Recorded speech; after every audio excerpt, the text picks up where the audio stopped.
মোটামুটি গৌৰৱ গগৈক বাদ দি সকলোৰে ওপৰত একশ্যন লোৱা হৈ গৈছে এজনে পাকিস্তান প্ৰেমী মানুহ বাছি আছে তাৰ বাদে কোনো বাছি থকা নাই বাকি সকলোকে আপুনি যদি চাই আকৌ এটা মই দিছো সুখোই 400 কিনুতেও কিন্তু গৌৰৱ গগৈৰ বহুত নিগেটিভ অবজাৰভেশন আছিল তেওঁক মই আজি এবাৰ মই যদি মোৰ লগত আছে মই টুইটটো দেখুৱাই দিব খুজিছো মানে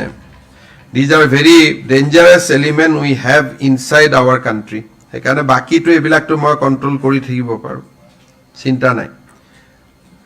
এটো চাব গৌৰৱ গগৈ টুইট কৰিছিল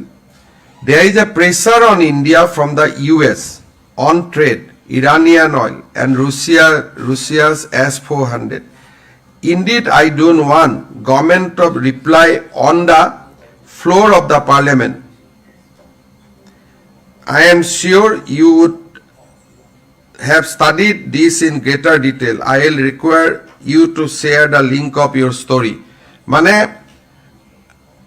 কোনোবা প্ৰবীণ সাহানিয়ে টুইট দিছিল যে মোদি গভৰ্ণমেণ্টে S-400 গণ্ডগোল কৰিছিল he tweeted at that point of time saying that Modi is under pressure not to purchase S-400 but you have seen that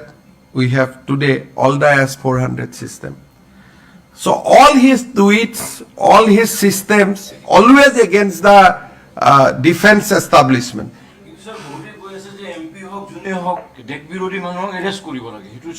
কৰিম আপোনালোকৰ মৰম বিলাক কমিব লাগিব না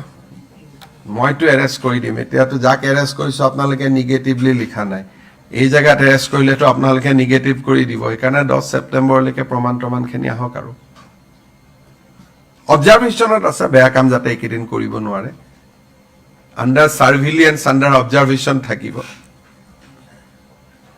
গতিকে বাকি পাকিস্তান প্ৰেমীটো সকলোকে আমি হ্যান্ডেল কৰিয়ে লওঁ এবিলাক ফুটিত লিখে ইহঁতে যি পাব লাগে পাই আছে আৰু অসমত নহব কিন্তু এটাই ৰৌ বৰালি হাতত পৰা নাই আৰু হেতুৱে